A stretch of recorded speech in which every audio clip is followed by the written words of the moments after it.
Okay, welcome everybody. First of all, I'd like to thank H and CIRMMT for inviting me here. It's a great pleasure to be in Canada. This is only my second visit to this country. The first one was to Victoria many years ago when I was there for Izmir, so a very different part of Canada. And I started exploring Montreal this morning, and I find it a lovely city. So my talk is called Musicology-Centered Design. Science, and computing in particular, seem to be very fond of music. There's a more than 60 years long tradition of computational music research with topics such as automatic composition, automatic analysis, digital editions of music, and of course searching music. So music and computing seem to have a kind of a perfect match. But is that really true? For people working on the computing side, in any case, there's often a frustration that all the cool technology they develop is not taken over by mainstream musicologists. Why does that happen? Is that because of technophobia? Maybe, but I think there are other explanations, and that is what I will be looking into in this talk today. Here is the structure of my talk. In order to understand this lack of acceptance of technology, we need to look a little bit into the history of computing in musicology, and from that I will derive some concerns about the present state. And I think that can be improved by doing something that I call musicology-centered design. One important question in musicology-centered design, like in human-centered design, a well-known approach in interactive systems design, we need to find out what our audience does. So we did a bit of research called What Do Musicologists Do All Day? And that's what the end of my talk is going to be about. You will hear the preliminary results from this survey that we did. So a lot of this talk is preliminary, as you can see. And is there a take-home message in my talk? Well, there is one. Actually, there are two. One was this: forbid the creation of new technology for music research. Why I'm saying that? Because I think there is already a lot of technology, maybe far too much of it. We should first of all try to find out whether that's useful at all before we develop new technology. But that's maybe a little bit harsh, and I would be probably the first person to be guilty of actually just continuing to create technology. So here it is. Don't create technology for musicologists, but with musicologists. In other words, don't create first the technology and then see whether it's useful. No, ask yourself, what do the people from our audience need, and then help them solve the bottlenecks in their work process using technology. So that's roughly the idea. First then, I will talk a little bit about the history of computational musicology. Well, there are many terms for this area, and I stick to computational musicology for a while, because this is probably the oldest term. It was first used in 1967, maybe even earlier than that. Anyway, I just said that this is an area with a very long history, which actually goes back to 1949, when Bronson published a study on folk song classification using computers. I tend to divide the historical development into 5 phases.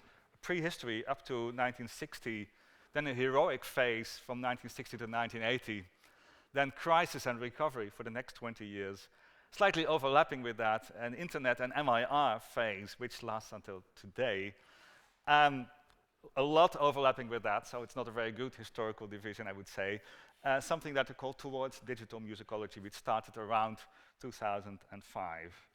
I will talk most about the heroic phase because that's a really interesting phase, and it kind of created the ethos of the discipline. So for that reason, it's still important today, I would say. So the heroic phase was a phase, 1960, 1980, of very big ambitions. People wanted to do basically a lot of stuff with the help of computers, envisage the most advanced applications, and many publications actually speak of that. Here is a little piece of bibliometric research done by Miranda Lee Powell, where we can see that in 1970, for example, there were over 100 publications in the area, by, I think, around 94 different authors. So it was really, really big. But we already see that it seems to decrease after that year. So one reason why it was heroic was that there seemed to be a near perfect fit with musicological method and practice at the time. So both musicology and computing were concerned with Western art music, with music notation, and to a large extent with source studies and editing. The approach to computing we see in this phase is about formalization and automatic processing. So the symbol manipulation power of the computer was mostly used, and therefore there was a central role for developing music encoding systems. On the one hand, we needed an encoding system to get the music into the computer. On the other, we needed some automatic process to do a musicological task. But every project, and there were many projects, started with devising an encoding system. So we have a legacy of around 60 different encoding systems from this time. I just said there was a near perfect fit between musicological method and practice and computing, and the researcher who epitomizes that was Arthur Mendel. He was professor of music at Princeton University. He was also on the editorial boards of the Neue Bachausgabe and the new Josquin edition.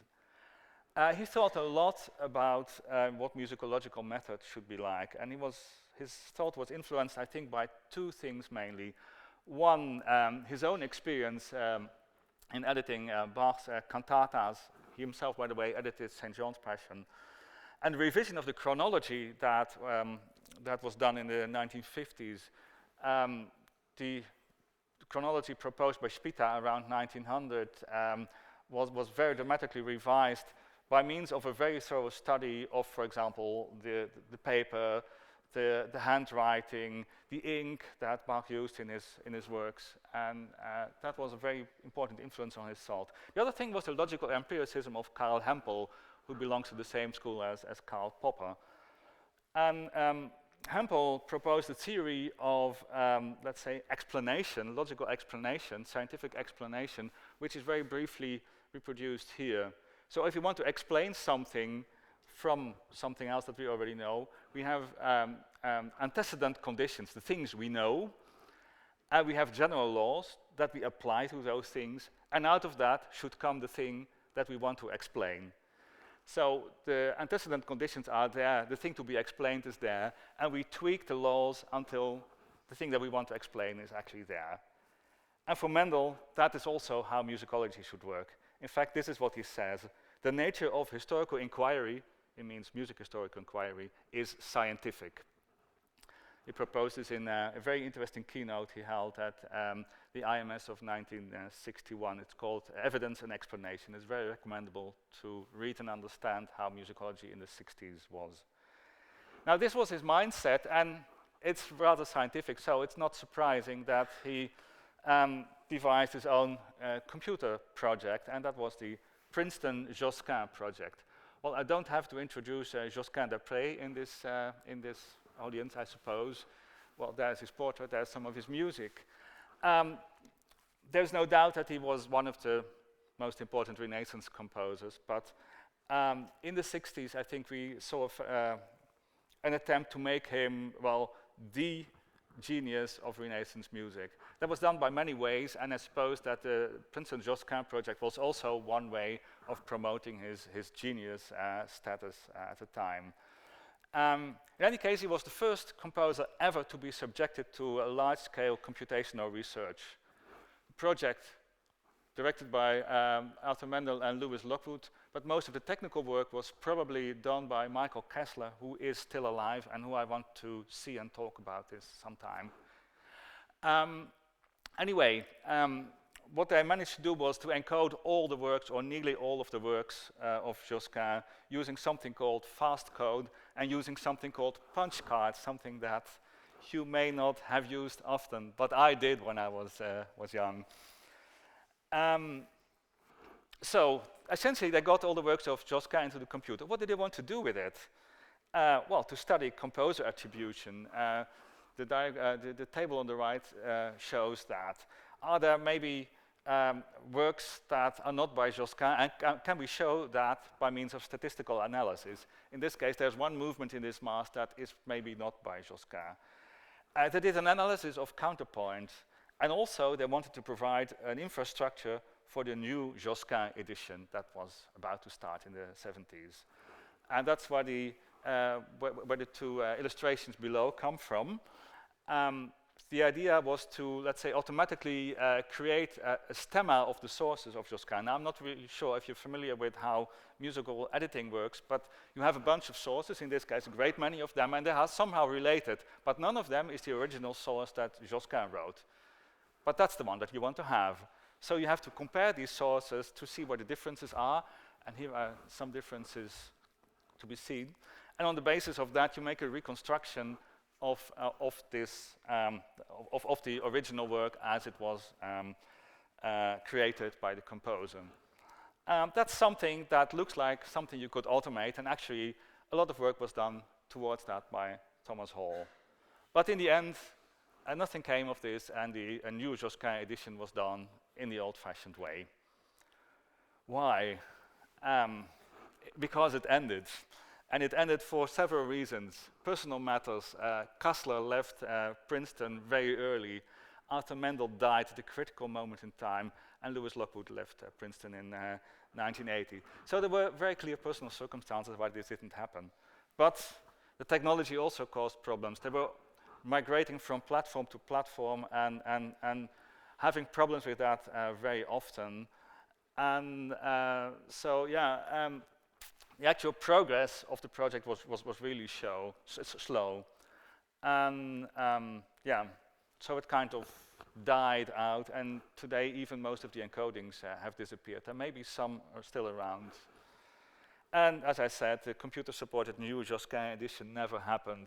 It's really, really interesting to read some of the old documentation about that. There were reports of the meetings of the editorial board in the 70s, and then these reports stop, and then 6 years later the reports begin again, as if nothing has happened before. So there is something going on here, and I want to see the archives of the Dutch Musicological Society to see if I can find more evidence of the sort of things that happened at the time. So it's a very interesting project. As an example of how people thought in the 60s and 70s, but what actually came out of this was not a lot.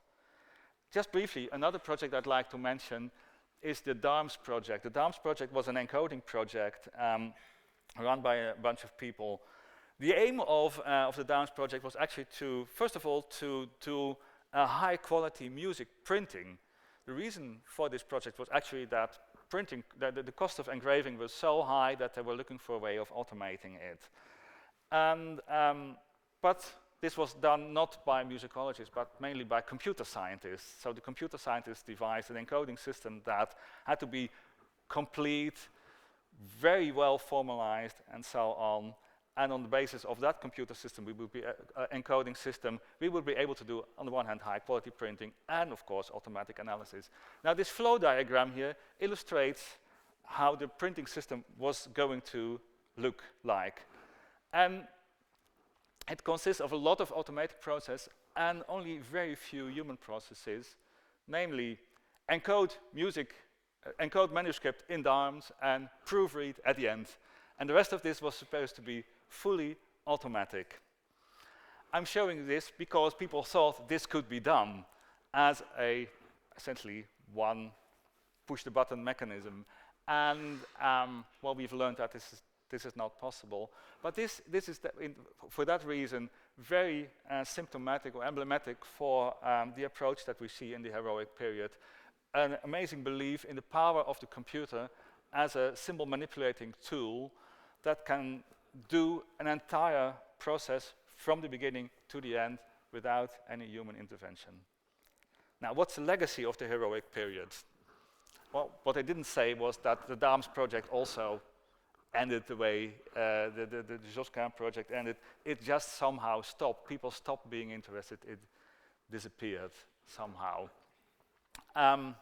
Many projects had a similar fate. Started up somewhere in the 60s, 70s, making big promises, and then just stopping.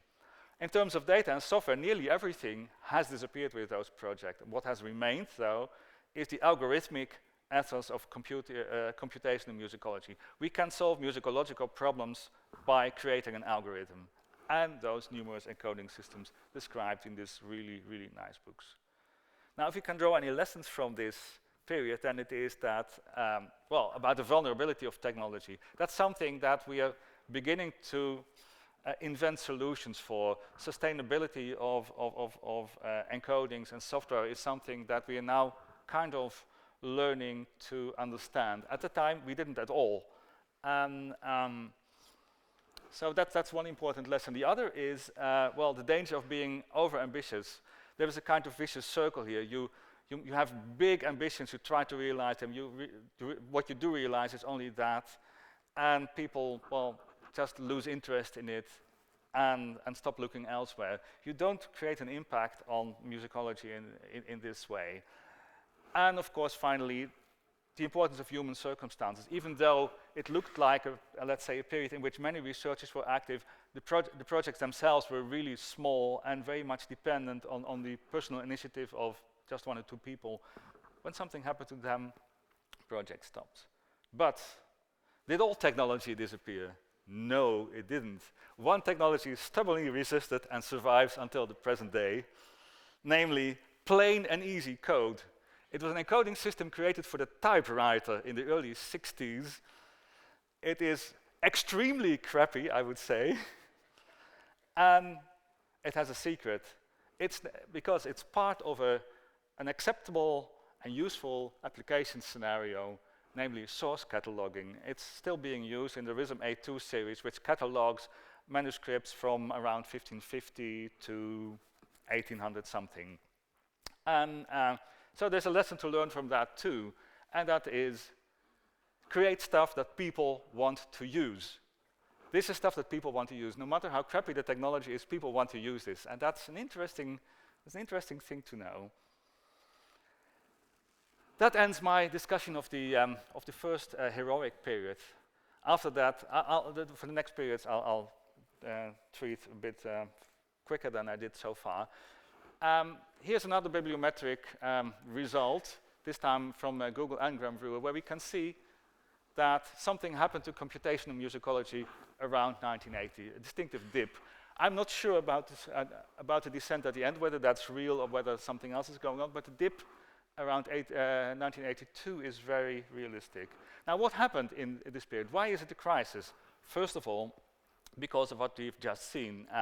People died, people lost interest, technology changed.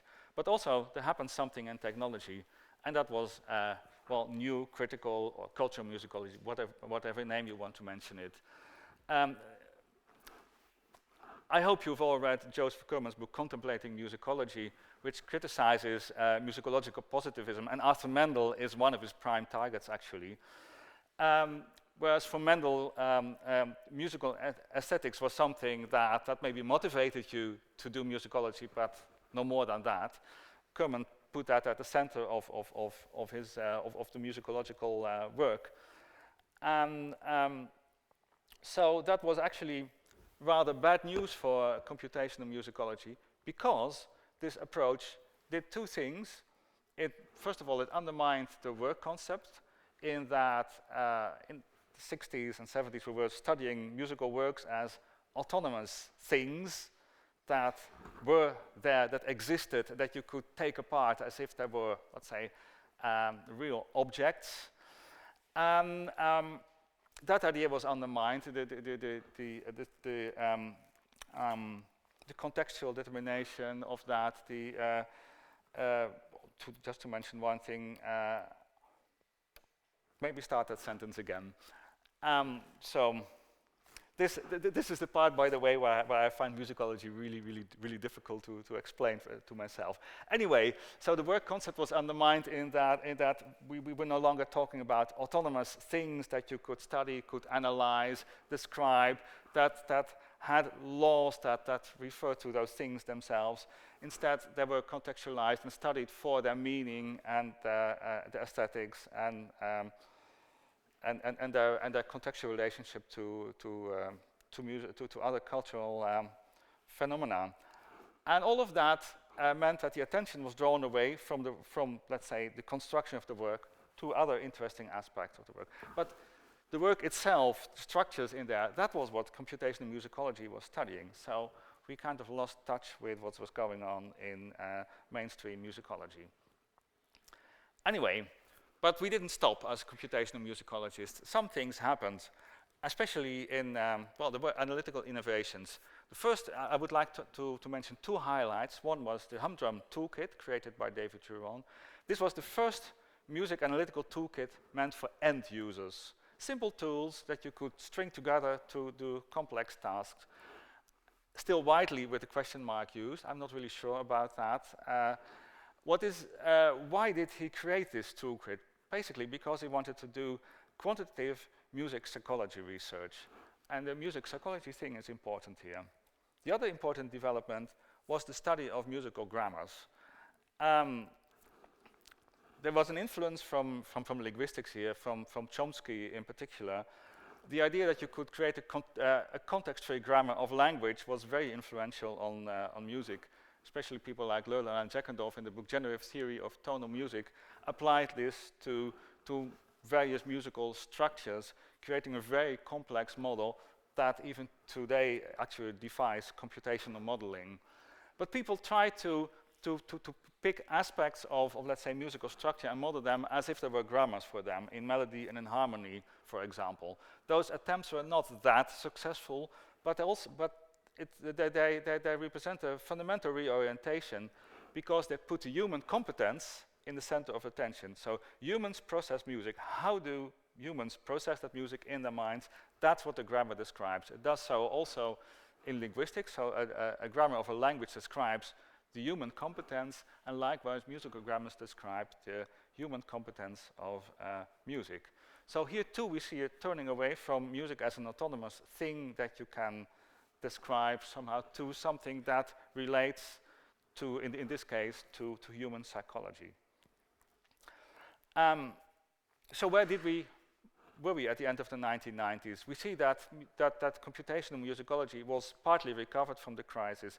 There might even be an infrastructure emerging. There were tiny amounts of data and software, but they circulated, they were used by a community that was kind of worldwide at the time. We still see an adherence to the algorithmic paradigm. Interaction with software was something that happened in music printing only. The separation from mainstream musicology was big, I would say, and people tried to anchor the discipline elsewhere, for example, in music psychology, as we've seen, or in the emerging area of music information retrieval. So the internet was something we didn't foresee, of course. And all of a sudden, in the mid-1990s, there appeared to be an unprecedented quantity of musical data circulating on the internet. First of all, people would put images of sources on the internet. People would put their MIDI files there. People would distribute their encodings over the internet.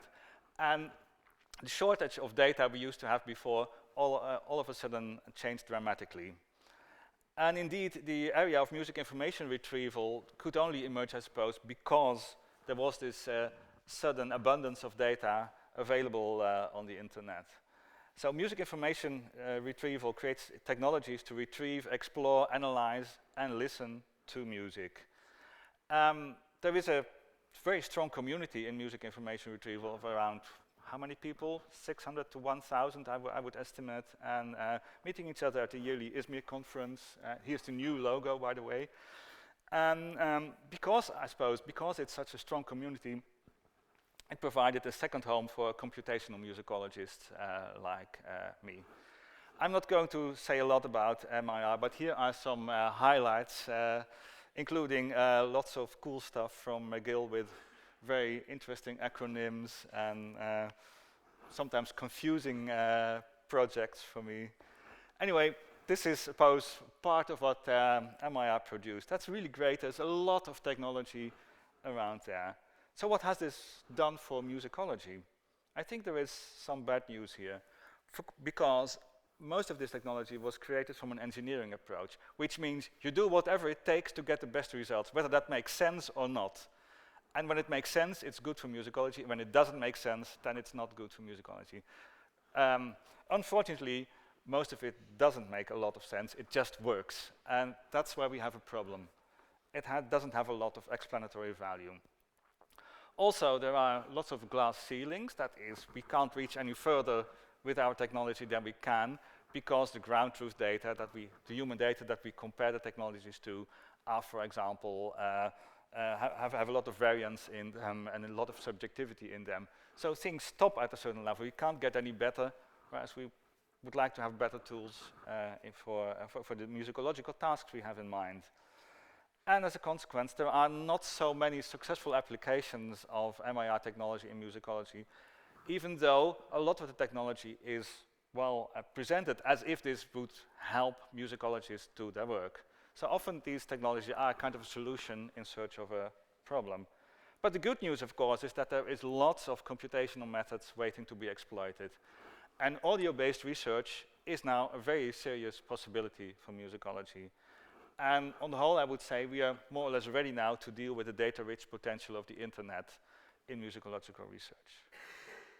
And that's why the last phase from my historical overview comes in, the digital musicology that kind of is emerging, has been emerging since 2005. What we actually see is a massive use of technology by musicologists. They exploit the internet, they make creative use of existing technologies, and that is most of the time PDF, Word, Excel, and that kind of stuff, not the technologies that we have created in MIR. And what they're doing is primarily not processing music notation or musical audio, the sort of things we like to do in MIR.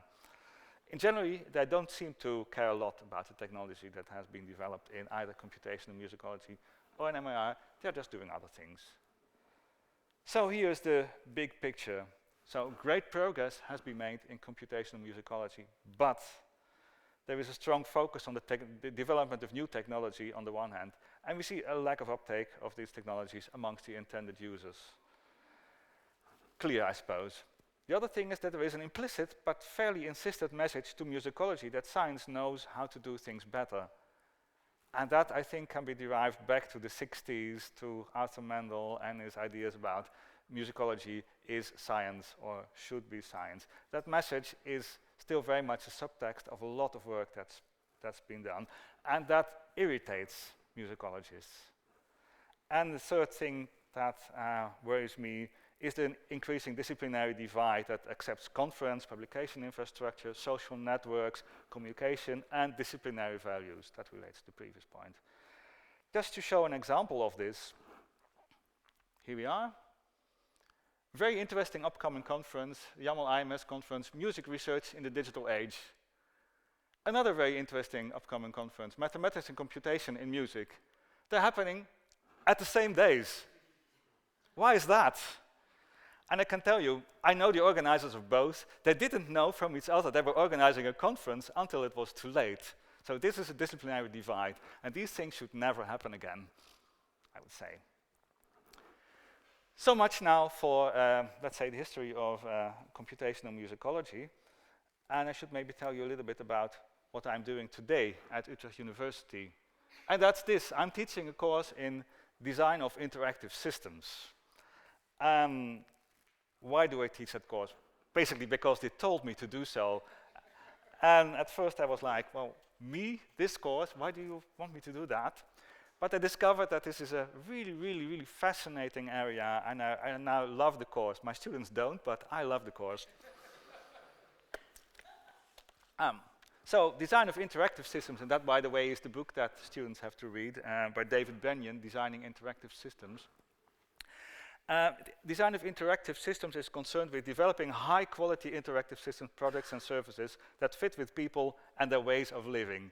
Well, that's a completely different take on technology than, okay, we see a problem here, we create an algorithm, and once we are done, we see if somebody wants to use it.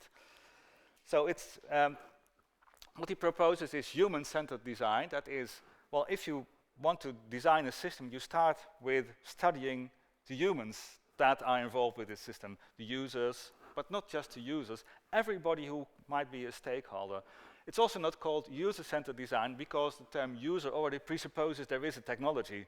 Human-centered design doesn't presuppose there is a technology. There is a problem that people have. People want to do a task and can't do it. They have a bottleneck in their work process, for example.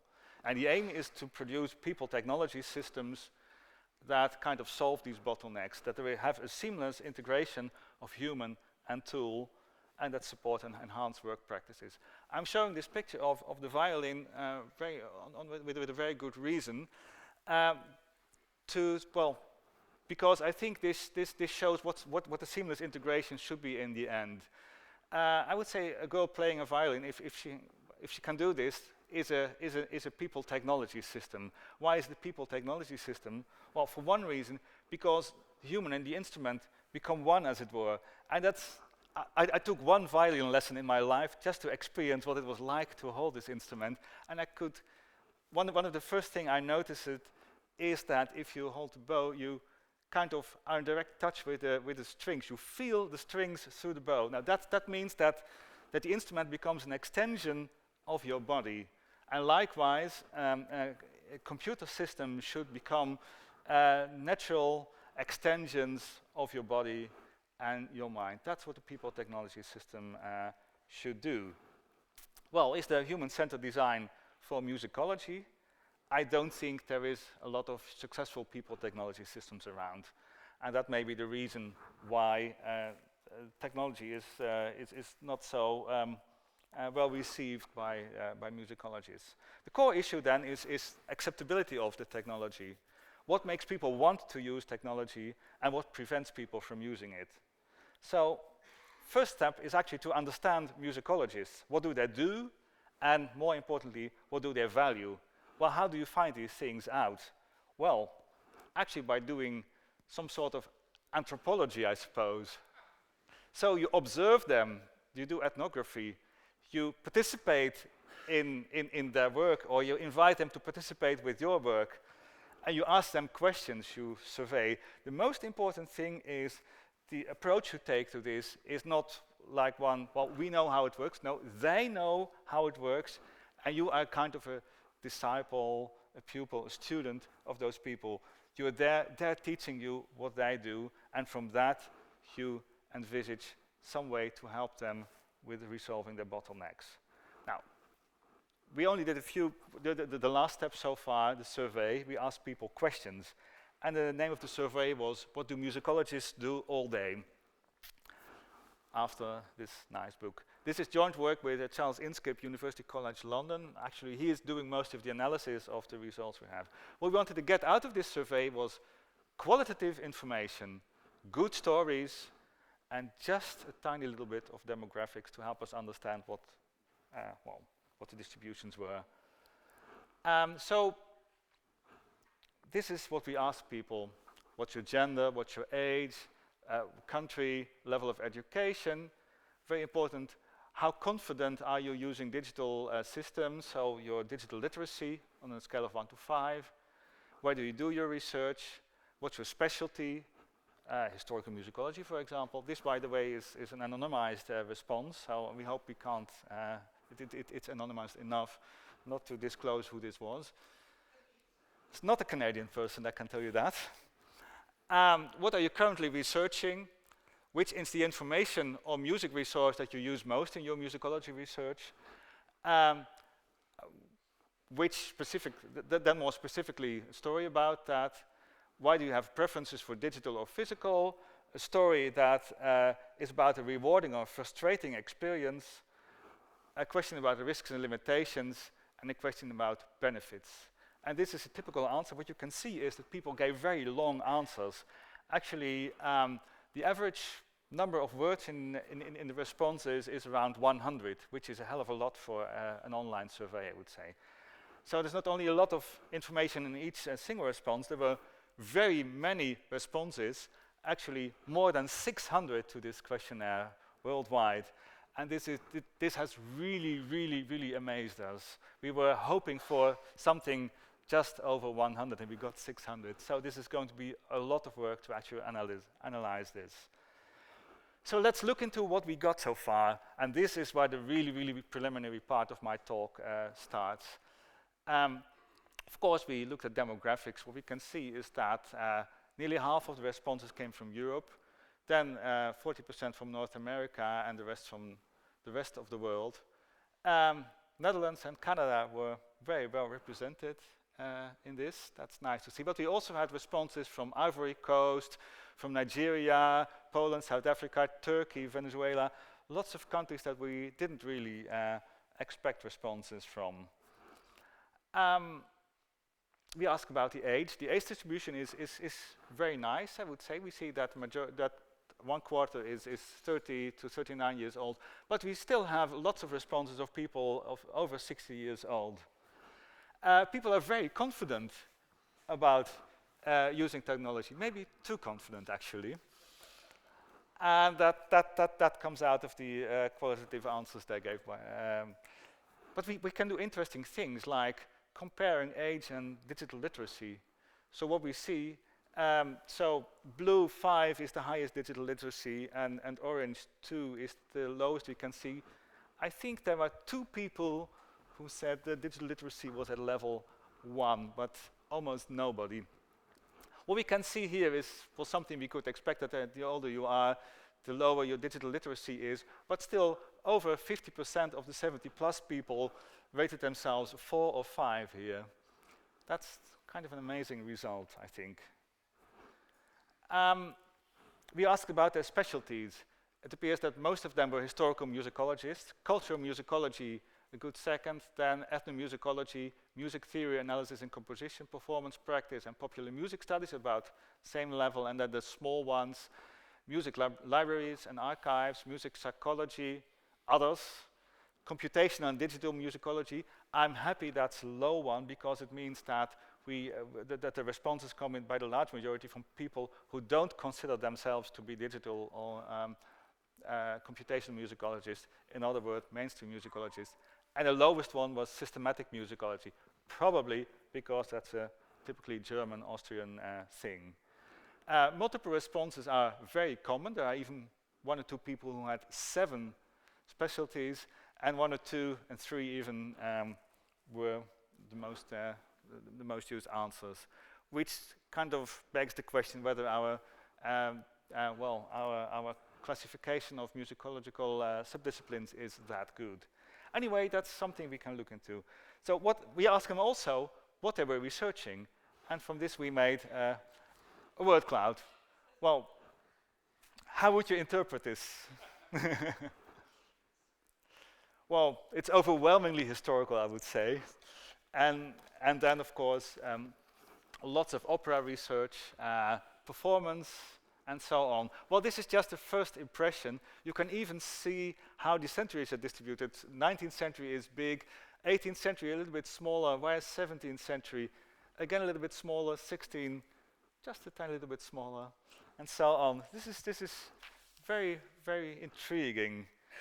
But we also asked them, what are we working on now?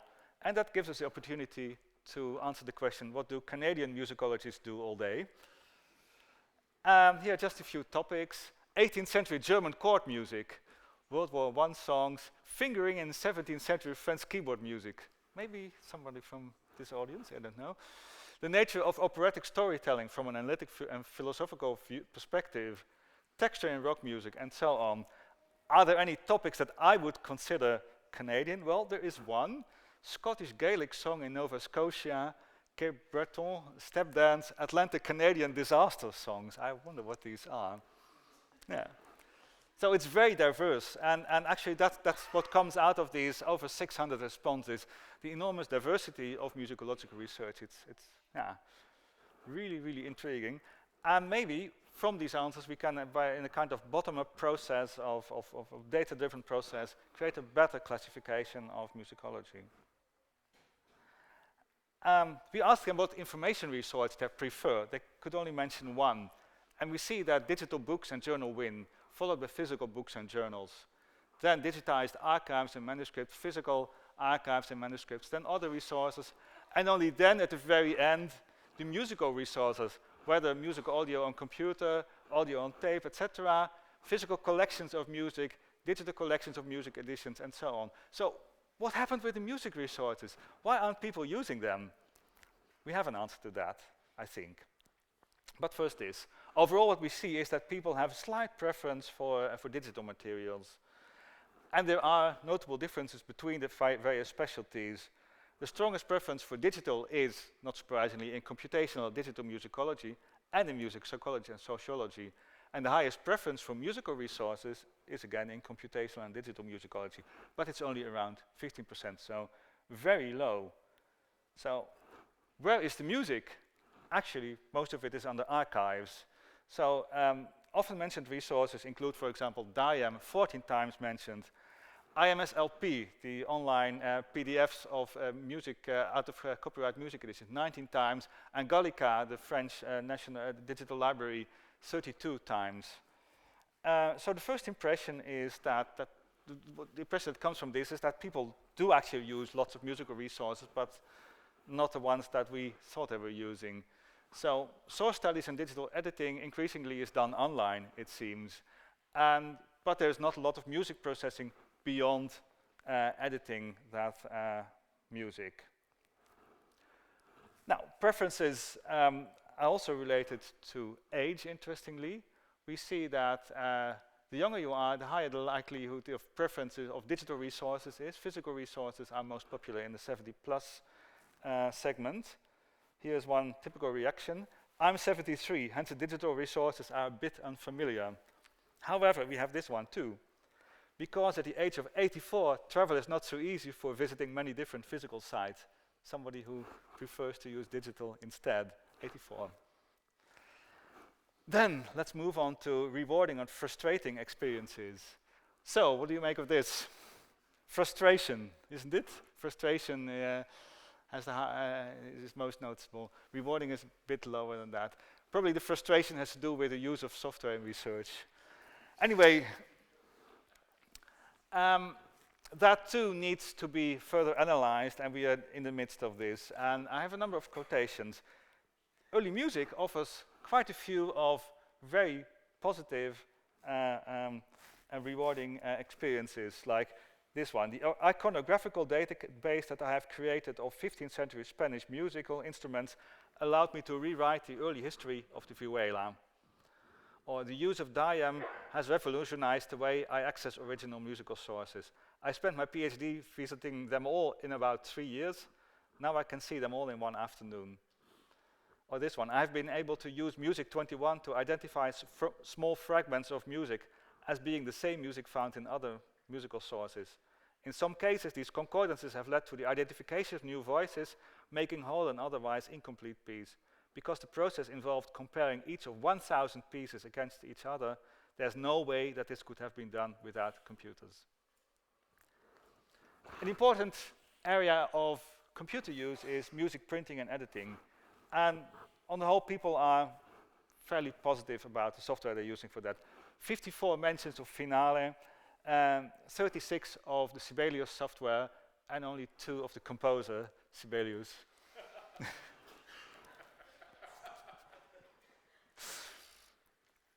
But people are not 100% happy. For music transcriptions, I use Finale. It's a fine technology, but it's not created for medieval music transcriptions. I have a personal collection, Finale trucks, and sometimes I exchange tricks with other colleagues. That's a very common thing to see, that this exchange of tricks and tweaks of software. Or this one, I'm often frustrated with creating Schenker graphs in Finale. Very time-consuming and very different from the way I think about a sketch. Or this one from apparently a teacher of composition. Had Ligeti grown up using Sibelius, I wonder whether pieces with up to 56 staves would have ever been written or even conceived. So what about consumer technology? Here's a rewarding one. Using a digital phone to capture an impromptu moment where a protest group broke out into song. And there's a corresponding frustrating experience that then the equipment gave up. Or this one. I find Spotify to be both crucial to what I do and to be annoying to the extreme. Spotify has made it so I can find what my patrons need to be hearing, which is a huge relief. Unfortunately, Spotify has a clunky research interface, I suppose. That's something we could do about, work on.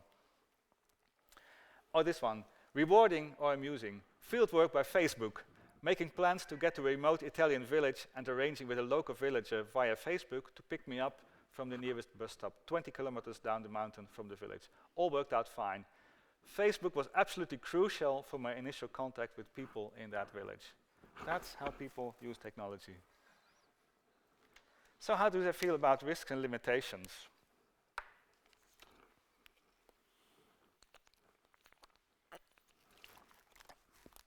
I'm not really sure if this tells you a lot, because which risks and limitations are the most, the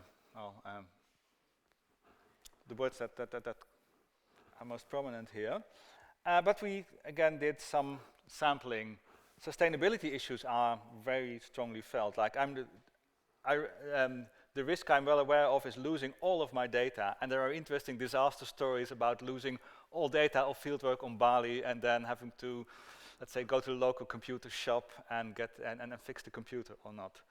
The biggest risk is that it all disappears, or the long-term future, centuries or millennia scale of digital storage and accessibility. I hope my books are kept as a backup when I've gone. And another category of limitations, missed opportunities. The loss of non-searched happy accident. Browsing in the digital realm is far less productive activity than browsing library texts. Oh, this one.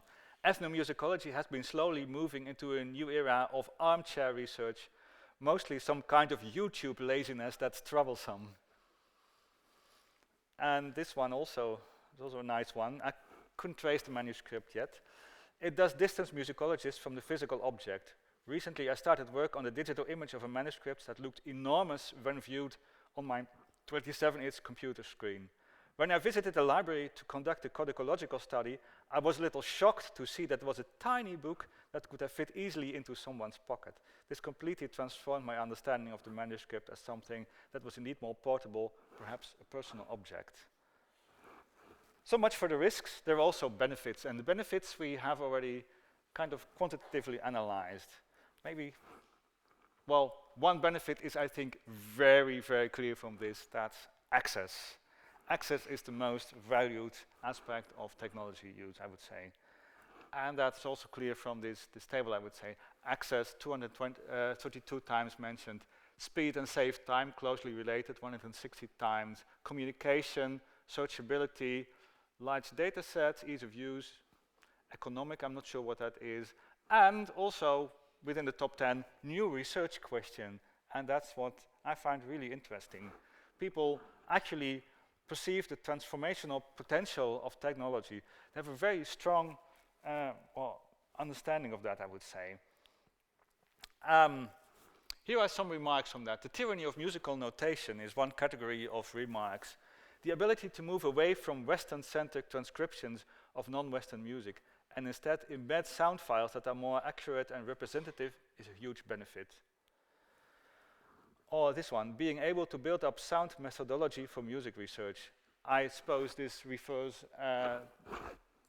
mainly to sound as acoustic sound, not sound as in valid. I recently read a paper by Lomax and find his methods and conclusions rather ad hoc. With computational methods, so that might be sound in the second sense, it is possible to adjust the methodology and analyze great amount of music relatively quickly. So it is indeed sound as invalid. Or this one. The most dramatic shift has been that recording technology has freed us from the tyranny of music notation as a representational system. That means that performance can be studied on an equal footing with composition. And ironically, digital audio has allowed us to see beyond the discrete steps of the chromatic scale and metric divisions and to explore pitch and rhythm as continuously variable, i.e. analog concepts. There is indeed a very nice irony in this. And finally, my favorite quote about the Messiah in Oklahoma. I think the benefits are astronomical. I can read about Handel and his Messiah creation until I'm blue in the face and tell students how magnificent the work is. But I truly feel that until I show them the digitized copy from the British Library and page through it with them virtually, the facts and the marvel of it all simply don't sink into their minds. Technology makes it possible to open up a world of knowledge at their fingertips. Suddenly they aren't in backwater Oklahoma any longer. They're sitting on a magic carpet of technology, whisking themselves away to London or Cairo or St. Petersburg to see history happen with an immediacy that is life-changing if they have the sense to see it. And that is very likely about this Messiah copy in the British Library. So much for now. This is all very preliminary. We're still analyzing these results. I can't even say I've read them all yet because it's more than 100 pages of small print, all the output. I think in raw text it's roughly 0.5 megabyte, and that's a lot. So what preliminary insights do we get from this?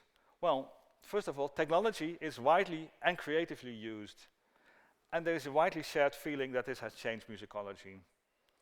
Access and discovery are very important, though there are issues around the materiality of the sources. Software tools are not always up to the task they are used for, music printing programs in particular, but there's a certain amount of laziness, I would say self-reported laziness in the responses. And there are worries about sustainability and quality of digital resources.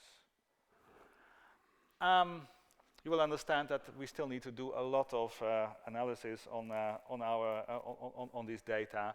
And so currently what we are doing is actually labeling all the responses using a software called NVivo, where we can categorize them. Actually, the last table you saw was NVivo generated. Once we've done this, we have other ideas. So we will observe people, we will interview people, we will look into, let's say, collaborative design research in the future. Now, what we hope to attain in the end is that musicology-centered design, just human-centered design for musicology, nothing more than that, becomes a standard practice in technology creation. So, and the work process could be roughly described as identify stakeholders, study their work practices, identify the bottlenecks in the work practices, create solutions iteratively by co-design, so by involving them in every step, and evaluate every design step. As one of my colleagues says, evaluation in software, in system development is like flushing the toilet after you're done. So it should be as common as that. Design is actually a very big part of technology development, and this is what Apple wants us to believe. It's more than 50% of the work. And for you, what I'd like to ask you is, do try this at home. This brings me to the take-home messages. So, music researchers use technology all the time. They are very critical towards it and not too happy generally. And for you, don't create technology for musicologists, but with musicologists, and apply in that musicology-centered design. That's the end of my talk. I would like to acknowledge everybody who has made it possible to do this research and to give this lecture. But in particular, I'm really grateful to all our respondents, of whom there are probably a few in the audience. Thank you very much.